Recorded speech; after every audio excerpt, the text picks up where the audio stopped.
안녕하세요. 발산형 경계를 같이 공부해 봅시다. 먼저 발산형 경계의 정의와 간단한 특징, 발달하는 지형과 지질 구조, 화산과 지진의 발생 유무를 알아보고 지형의 예시를 지도에 형광펜으로 같이 표시할 거예요. 그리고 핵심 내용을 요약 정리하고 마칠게요. 여러분, 판의 경계가 표시되어 있는 세계 지도예요. 판의 종류는 크게 세 가지가 있죠. 판과 판이 서로 멀어지는 발산형 경계, 판과 판이 만나는 수렴형 경계, 그리고 판과 판이 서로 반대 방향으로 어긋나게 지나가는 보존형 경계가 있어요. 이 중에서 우리는 발산형 경계에 대해 알아볼게요. 발산형 경계 아래에서는 고온의 맨틀이 상승하면서 녹아 마그마를 생성하고 이것이 지표로 분출해 굳어져 새로운 지각을 생성합니다. 그리고 기존의 지각은 이 새로운 지각에 의해 양쪽으로 밀려나 이동하게 돼요. 여러분 잠깐 암석이 녹아서 마그마가 되는 방법은 세 가지가 있는데요. 첫째, 온도 상승으로 암석이 가열되면 녹아서 마그마가 될 수 있고요. 둘째, 사방에서 누르는 압력이 감소하면 고체보다 액체로 존재하기 쉬워져서 암석이 녹을 수 있어요. 그리고 셋째, 물이 첨가되어 암석이 녹을 수 있는 온도인 용융점이 낮아지면 보다 낮은 온도에서도 암석이 쉽게 녹아 마그마가 되기도 합니다. 발산형 경계에서 마그마가 생성되는 것은 두 번째 경우로 고체 맨틀이 지하 깊은 곳에서 얕은 곳으로 올라오면서 압력이 낮아져 녹아 마그마가 생성되는 거예요. 따라서 발산형 경계를 정의하면 맨틀 대류가 상승하면서 갈라진 두 판이 서로 멀어지는 경계로 새로운 지각이 생성되는 곳이에요. 그럼 발산형 경계에 발달하는 지형과 지질 구조를 봅시다. 먼저 해양판과 해양판이 멀어지는 경우예요. 아래에서 맨틀 대류가 상승하고 생성된 마그마가 얇은 해양 지각을 뚫고 분출합니다. 이때 마그마는 폭발적으로 나온다기보다는 조용히 분출하는데요. 엄청난 무게의 바닷물이 위에서 누르고 있기 때문에 마그마는 조금씩 슬금슬금 분출하고 분출하자마자 차가운 심해의 바닷물을 만나서 굳어버리게 되는데 이것이 새로운 해양 지각이 됩니다. 이렇게 맨틀 대류가 상승하는 곳에는 해저 산맥이 생기는데요. 양쪽으로 해양판이 서로 멀어지면서 산맥의 꼭대기에는 지각이 갈라져서 좁은 골짜기가 만들어지게 돼요. 이렇게 양쪽으로 솟아오른 해저 산맥을 바로 해령이라 하고요. 그 높이는 약 2에서 3km 정도예요. 또한 해령 정상에 발달한 좁은 골짜기를 열곡이라 하는데 그 깊이는 약 1000m 정도 됩니다.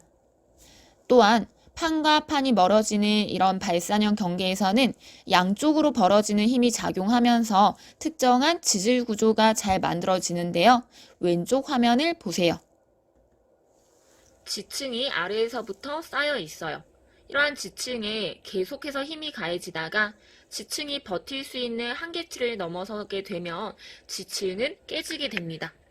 이렇게 지층이 깨진 지질 구조를 우리는 단층이라고 하고요. 이 단층면을 기준으로 해서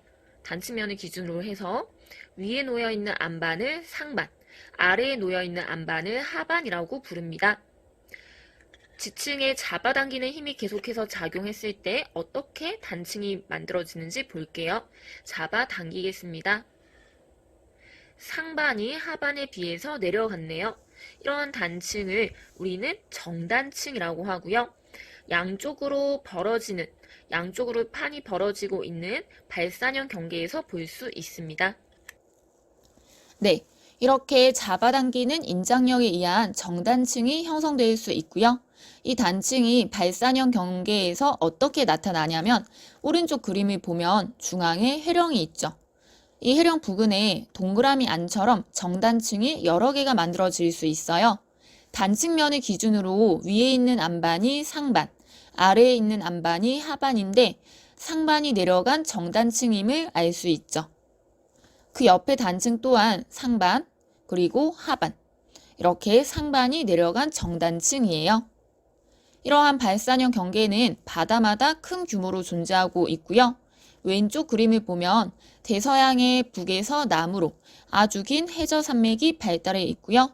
이 해령을 중심으로 해서 판과 판이 양쪽으로 발산하고 있어요.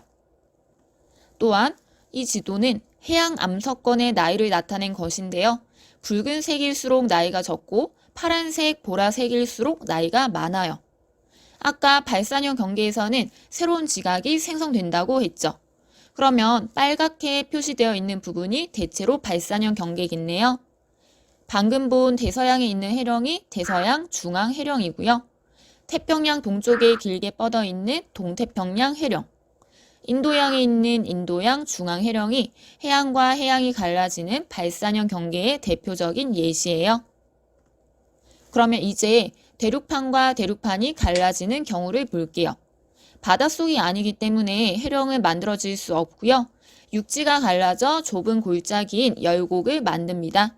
보통 이 열곡은 길게 나타나기 때문에 열곡대라고 부르고요. 마찬가지로 양쪽으로 벌어지는 힘 또는 양쪽에서 잡아당기는 힘에 의해서 정단층이 생겨나게 됩니다. 그래서 일반적으로 열곡대는 정단층으로 둘러싸여 있는 모습으로 관찰돼요. 여러분 잠깐 대륙의 열곡에서 해령이 생겨나기까지의 과정을 볼게요. 대륙지각 아래에서 멘트대류가 상승하면 대륙지각이 얇아지고 땅이 양쪽으로 벌어지면서 갈라진 틈인 열곡이 생기는데 그 대표적인 예가 아프리카 동쪽에 있는 동아프리카 열곡대예요. 아프리카판이 쪼개지면서 그 동쪽에는 새로운 판인 소말리아판이 형성되고 있고요. 사진으로 보면 이렇습니다. 신기하죠? 먼 훗날에는 아프리카 대륙이 두 개로 나뉘어지겠네요. 그리고 더 시간이 흐르면 새로운 해양 분지가 형성되는데 현재 아라비아판과 아프리카판 사이의 홍해가 이 단계에 해당됩니다. 홍해는 점점 더 넓어질 수 있겠죠. 왼쪽은 나사에서 촬영한 사진이고요. 그리고 또 시간이 지나면 바다는 점점 더 넓어져서 성숙한 해양이 되고 해령이 형성되는데 대서양의 북에서 남으로 길게 뻗어 있는 대서양 중앙 해령이 그 예시입니다. 그러면 발산형 경계에서는 화산, 지진 같은 지각 변동이 어떻게 일어날까요? 우리 잠깐 진원의 깊이에 따른 지진의 종류를 살펴보고 넘어갈게요. 지진이 발생한 근원지는 진원이라 하고 지표면에서 진원까지의 깊이를 진원 깊이라 하는데요. 지표면에서 70km 사이의 얕은 깊이에서 발생하는 지진은 천발 지진이라 하고요. 70에서 300km까지의 중간 깊이에서 발생하면 중발 지진, 300에서 700km까지의 깊은 깊이에서는 신발 지진이라고 해요. 참고로 신발 지진은 지진 발생 시 방출된 에너지가 지표로 오는 동안에 땅에 어느 정도 흡수되어 버리기 때문에 일반적으로 천발 지진에 비해서 피해는 작은 편이고요. 700km보다 더 깊은 곳에서는 암석에 마찰이 일어나지 않아서 더 이상 지진이 발생하지 않아요. 또한 깊이 100km 이내에서 발생하는 지진은 대체로 천발 지진이라 하니까 알아두세요. 그러면 해양판과 해양판 또는 대륙판과 대륙판이 갈라지는 발산형 경계에서는 어떤 화산과 지진이 발생할까요? 판의 두께는 평균적으로 약 100km이고 이 판과 판이 서로 멀어지면서 100km 이내의 깊이에서 마찰이 발생하기 때문에 지진 역시 이 깊이 이내에서 발생합니다. 따라서 주로 천발 지진이 발생하고요. 멘트대류의 상승으로 마그마가 분출하는 화산 활동이 일어납니다. 그럼 이제 판의 경계 지도와 형광펜을 준비해 주세요. 발산형 경계의 예시 지형을 지도에 표시해 볼게요. 굵은 선이 발산형 경계이고요. 대륙과 대륙이 벌어지는 경계에는 열곡대, 해양과 해양이 벌어지는 경계에는 해령과 열곡이 형성된다고 생각하면 돼요. 태평양 동쪽의 해령을 표시해 보면요.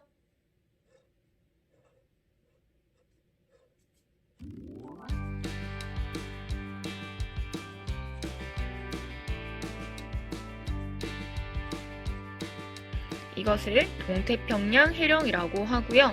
참고로 해령이 이렇게 무수히 많이 끊어져 있는 것은 각 지점마다 확장 속도에 조금씩 차이가 나서 고체로 된 암석당이 찢어지기 때문이에요. 동태평양에서 해령은 서쪽으로 이렇게 길게 연결이 됩니다. 쭉 표시해 볼게요. 해저 산맥인 해령은 이렇게 인도양까지 연결이 되고요. 인도양에 있는 이 해령은 인도양 해령이라고 합니다. 아프리카 남쪽에도 이렇게 해령이 길게 존재하고 있죠. 자, 이번에는 대서양으로 가서 보면 대서양을 북에서 남으로 가로지르는 해저 산맥이 이렇게 큰 규모로 존재하고 있어요. 이 해저 산맥은 대서양 중앙에 있다고 해서 대서양 중앙해령이라고 이야기합니다. 이제 아프리카로 갈게요. 아프리카 북동쪽에 보면 이렇게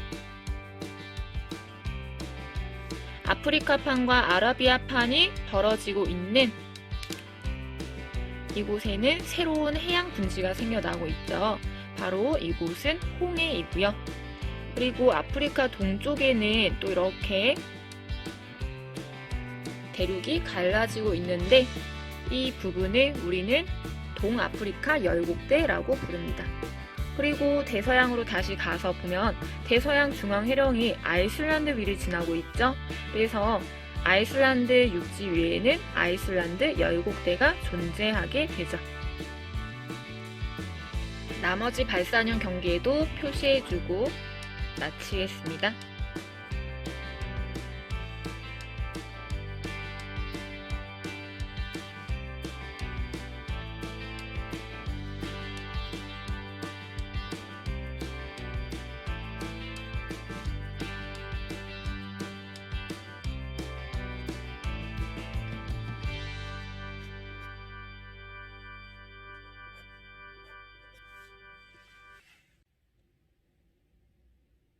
내용을 정리해 봅시다. 발산형 경계는 멘트대로의 상승으로 새로운 지각이 생성되는 곳이고요. 해양판과 해양판이 발산할 때에는 해령, 열곡, 정단층이, 대륙판과 대륙판이 발산할 때에는 열곡과 정단층이 생성됩니다. 두 경우 모두 천발 지진과 화산 활동이 일어날 수 있고요. 그 예시로는 동태평양 해령, 대서양 중앙해령, 동아프리카 열곡대, 아이슬란드 열곡대가 있어요. 여기까지고요. 여러분 복습하세요.